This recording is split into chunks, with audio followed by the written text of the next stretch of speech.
ನಮಸ್ತೆ, ನಾನು ಮನೋಜ್ ಕಡಬ. ಒಂದು ಚಿಕ್ಕ ಘಟನೆಯನ್ನು ನಿಮ್ಮ ಮುಂದೆ ಇಡ್ತಾ ಇದ್ದೇನೆ. ಒಮ್ಮೆ ಒಬ್ಬಳು ಹುಡುಗಿ ಒಂದು ಸಿಟಿಗೆ ಇಂಟರ್ವ್ಯೂಗೆ ಬರ್ತಾಳೆ. ಇಂಟರ್ವ್ಯೂ ಮುಗಿಸಿ ಮನೆಗೆ ಹೋಗ್ತಾ ಇರ್ತಾಳೆ. ರಸ್ತೆಯಲ್ಲಿ ಅಚಾನಕ್ಕಾಗಿ ಮೂರ್ಛೆ ತಪ್ಪಿ ಬಿದ್ದುಬಿಡ್ತಾಳೆ. ಪಕ್ಕದಲ್ಲಿ ನೋಡಿದವರು ಅವಳನ್ನು ಕರ್ಕೊಂಡೋಗಿ ಒಂದು ಹಾಸ್ಪಿಟ್ಲಿಗೆ ಅಡ್ಮಿಟ್ ಮಾಡ್ತಾರೆ. ಆದರೆ ಹಾಸ್ಪಿಟ್ಲವರಿಗೆ ಮನೆಯವರಿಗೆ ತಿಳಿಸ್ಬೇಕಲ್ಲ ಅಂತ ಹೇಳಿ ಮೊಬೈಲ್ ಚೆಕ್ ಮಾಡ್ತಾರೆ. ಮೊಬೈಲ್ ಲಾಕ್ ಆಗಿರುತ್ತೆ. ಹಾಗೆ ಅವಳ ಪರ್ಸ್, ವ್ಯಾಲೆಟ್ ಎಲ್ಲ ಚೆಕ್ ಮಾಡ್ತಾರೆ. ಎಲ್ಲಿ ನೋಡಿದರೆ ಕೂಡ ಮನೆಯವ್ರದ್ದು ಯಾರ್ದು ಅಡ್ರೆಸ್ ಸಿಗೋದಿಲ್ಲ.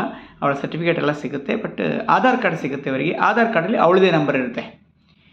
ಆದರೆ ಮನೆಯವ್ರನ್ನ ಹೆಂಗೆ ಕಾಂಟ್ಯಾಕ್ಟ್ ಮಾಡೋದು ಅಂತ ಗೊತ್ತಾಗಲ್ಲ. ಮತ್ತು ಪೊಲೀಸಿಗೆ ಇಂಟಿಮೇಷನ್ ಕೊಡ್ತಾರೆ. ಮೀನ್ ಟೈಮ್ ಹೇಳಿದ ಟೈಮಲ್ಲಿ ಮನೆಗೆ ಬಂದಿಲ್ಲ ಅಂತ ತಿಳಿದುಬಿಟ್ಟು ಮನೆಯವರು ಕೂಡ ಪೊಲೀಸ್ ಕಂಪ್ಲೇಂಟ್ ಕೊಡ್ತಾಳೆ. ಹುಡುಗಿಯನ್ನ ಕಿಡ್ನಾಪ್ ಆಗಿದ್ದಾಳೆ ಅಂತ ಭಾವಿಸಿಬಿಟ್ಟು ಪೊಲೀಸ್ ಕಂಪ್ಲೇಂಟ್ ಕೊಡ್ತಾರೆ. ಮತ್ತು ಈ ಹಾಸ್ಪಿಟ್ಲ್ನವರು ಕೊಟ್ಟಂಥ ಇನ್ಫಾರ್ಮೇಷನಲ್ಲಿ ಪೊಲೀಸರು ಮನೆಗೆಲ್ಲ ಹುಡುಕಿಕೊಂಡು ಹೋಗೋಷ್ಟೊತ್ತಿಗೆ 24 ಗಂಟೆ ಟೈಮ್ ಆಗಿರುತ್ತೆ. ನಂತರ ಅಷ್ಟೊತ್ತಿಗೆ ಹುಡುಗಿಗೂ ಎಚ್ಚರ ಆಗುತ್ತೆ. ಎಚ್ಚರ ಆದ ನಂತರ ಅವಳು ಮನೆಯವರ ಅಡ್ರೆಸ್ ಕೊಡ್ತಾಳೆ, ಫೋನ್ ನಂಬರ್ ಕೊಡ್ತಾಳೆ. ಮನೆಯವ್ರನ್ನು ಕಾಂಟ್ಯಾಕ್ಟ್ ಆಗುತ್ತೆ. ಪ್ರಕರಣ ಸುಖಾಂತಿ ಆಗುತ್ತೆ. ವಿಷಯ ಏನು ಅಂತ ಹೇಳಿದರೆ, ಒಂದು ವೇಳೆ ಈ ಹುಡುಗಿ ಕಿಸೆಯಲ್ಲಿ, ಹುಡುಗಿಯ ಪರ್ಸಲ್ಲಿ ಅವಳ ಮನೆಯವರ ಅಡ್ರೆಸ್ ಇರುವಂಥ ಫೋನ್ ನಂಬರ್ ಇರುವಂಥ ಒಂದು ಕಾರ್ಡು ಅಥವಾ ಏನಾದರೂ ಒಂದು ಇದ್ದಿದ್ದರೆ ಎಷ್ಟು ಪಕ್ಕ ಅವಳಿಗೆ ಟ್ರೀಟ್ಮೆಂಟ್ ಸಿಗ್ತಿತ್ತಲ್ವ. ಒಳ್ಳೆಯ ಟ್ರೀಟ್ಮೆಂಟ್ ಬೇಗನೆ ಸಿಗಲಿಕ್ಕೆ ಸಾಧ್ಯ ಆಗ್ತಿತ್ತಲ್ವ. ಸೊ ನಮ್ಮ ಜೀವನದಲ್ಲಿ ಇಂಥ ಘಟನೆಗಳಾದರೆ ನಮ್ಮ ಕಿಸೆಯಲ್ಲಿ ನಮ್ಮದೇ ಪರ್ಸನಲ್ ಐಡೆಂಟಿ ಕಾರ್ಡ್ ಇದೆಯೇ? ನಾವು ಯಾವುದೇ ಕಂಪನಿ ಎಂಪ್ಲಾಯೀಸ್ ಆಗಿದ್ದರೆ, ಕಾಲೇಜ್ ಸ್ಟೂಡೆಂಟ್ಸ್ ಆಗಿದ್ದರೆ ನಮ್ಮಲ್ಲಿ ಐಡೆಂಟಿ ಕಾರ್ಡ್ ಇರ್ಬೋದು, ಯಾರ್ದೋ ಒಂದು ನಂಬರ್ ಸಿಗುತ್ತೆ.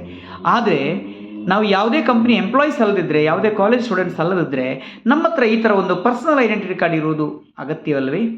ಸುಮಾರು 10 ವರ್ಷಗಳ ಹಿಂದೆ ಶೆಫಿನ್ಸ್ ಹೊರತಂದಿರುವಂಥ, ಪ್ರಪಂಚದಲ್ಲಿ ಪ್ರಪ್ರಥಮ ಬಾರಿಗೆ ಉಡುಪಿಯ ಶೆಫಿನ್ಸ್ ಹೊರತಂದಿರುವಂಥ ಒಂದು ಪರ್ಸನಲ್ ಐಡೆಂಟಿಟಿ ಕಾರ್ಡ್. ಇದನ್ನು ಇವಾಗ ಮತ್ತೆ ನಾನು ಪರಿಚಯಿಸ್ತಾ ಇದ್ದೇನೆ. ಇದರಲ್ಲಿ ನಿಮ್ಮ ಫೋಟೋ, ನಿಮ್ಮ ಹೆಸರು, ಊರು, ಹಾಗೆ ತುಂಬ ಅಗತ್ಯ ಇರುವವರ ಮೊಬೈಲ್ ನಂಬರ್ಗಳು ಎಲ್ಲವನ್ನು ಇದರಲ್ಲಿ ಹಾಕ್ಕೊಳ್ಳಿಕ್ಕಾಗುತ್ತೆ. ವಿಶೇಷವಾಗಿ ಮನೆಯವರ ಮೊಬೈಲ್ ನಂಬರ್ನ ಹಾಕ್ಕೊಳ್ಳಿಕ್ಕಾಗುತ್ತೆ. ಹಾಗೆ ಅಥವಾ ಈ ರೀತಿಯಲ್ಲಿ ನೀವು ಫೋಟೋ ಏನೇನು ಬೇಕಿದ್ರೆ ಹಾಕ್ಕೊಳ್ಬೋದು. ಹಾಗೆ ನೀವು ಯಾವುದೇ ಸಂಘ ಸಂಸ್ಥೆಗಳ ಸದಸ್ಯರಾಗಿದ್ದರೆ ಅದರ ಫೋಟೋವನ್ನು ಕೂಡ, ಅದು ಯಾವ ಸಂಸ್ಥೆ ಅಂತೇಳಿ ಅದನ್ನು ಕೂಡ ನೀವು ಹಾಕ್ಕೊಳ್ಬೋದು. ನೀವು ಒಂದು ವೇಳೆ ಆರ್ಗನ್ ಡೋನರ್ ಆಗಿದ್ದರೆ, ಬಾಡಿ ಡೋನರ್ ಆಗಿದ್ದರೆ, ಐ ಡೋನರ್ ಆಗಿದ್ದರೆ ಇತ್ಯಾದಿ ವಿಚಾರಗಳನ್ನು ಕೂಡ ಇದರಲ್ಲಿ ಹಾಕ್ಕೊಳ್ಬೋದು.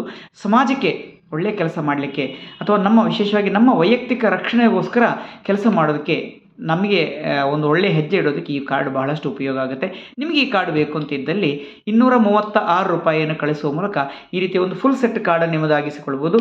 ಈಗ ಆರಂಭದ ಆಫರ್ ಆಗಿ ಇನ್ನೊಂದು ಕಾರ್ಡನ್ನು ನಾವು ಎಕ್ಸ್ಟ್ರಾ ಕೂಡ ಕೊಡ್ತಾ ಇದ್ದೇವೆ. ಈ ಕಾರ್ಡು ಒಂದು ಫುಲ್ ಸೆಟ್ ಕಾರ್ಡ್ ಮತ್ತು ಒಂದು ಎಕ್ಸ್ಟ್ರಾ ಕಾರ್ಡ್ ನಿಮಗೆ ನಿಮ್ಮ ಕೈ ಸೇರುತ್ತೆ. ಅಂಚೆ, ರಿಜಿಸ್ಟರ್ಡ್ ಪೋಸ್ಟ್ ಮೂಲಕ ನಿಮ್ಮ ಕೈ ಸೇರುತ್ತೆ. ಈ ಕೆಳಗಿನ ದೂರವಾಣಿ ಸಂಖ್ಯೆಗೆ ಮೈ ಪರ್ಸನಲ್ ID ಕಾರ್ಡ್ ಅಂತೇಳಿ ಒಂದು ವಾಟ್ಸಪ್ ಮೆಸೇಜನ್ನು ಕಳಿಸಿ. ನಿಮಗೆ ಎಲ್ಲ ವಿವರಗಳು ಕೂಡ ನಿಮಗೆ ಲಭ್ಯವಾಗುತ್ತೆ. Thank you so much.